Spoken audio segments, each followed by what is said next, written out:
500 kilos de pommes de terre, un chiffre qui a de quoi donner le tournis. L'actu en bref, c'est tout d'abord la traditionnelle foire aux beignets râpés de Golbey. Comme c'est de tradition depuis le milieu des années 80, chaque jeudi de l'Ascension, les visiteurs n'hésitent pas à faire la queue pour acheter les fameux beignets. Si le rendez-vous existe donc depuis 40 ans, il est géré depuis peu par l'association Poudre de Loisirs. Une vingtaine de bénévoles ont notamment épluché et coupé les pommes de terre, oignons et échalotes et cuit tout au long de la journée des milliers de beignets. Un rendez-vous gourmand accompagné d'une braderie qui permettent à la structure de financer des projets comme un camp d'été pour les jeunes.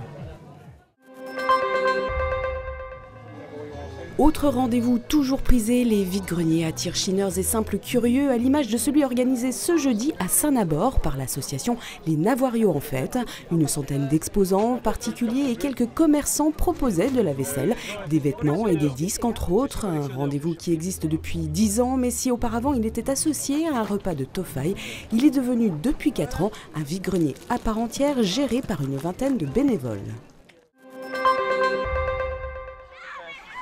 Après le racisme en 2023, les Jeux Olympiques et Paralympiques en 2024, l'égalité homme-femme était mise à l'honneur mardi au congrès départemental des enfants. 8 établissements scolaires et 160 participants, une belle affluence pour cette 4e édition qui s'était installée au Parc du Château et à la BMI d'Épinal. Ce rendez-vous annuel organisé par le comité vosgien de l'USEP, l'Union sportive de l'enseignement du premier degré, permet à différentes écoles venues de l'ensemble du territoire de se retrouver le temps d'une journée autour de jeux sportifs, de débats et d'ateliers citoyens.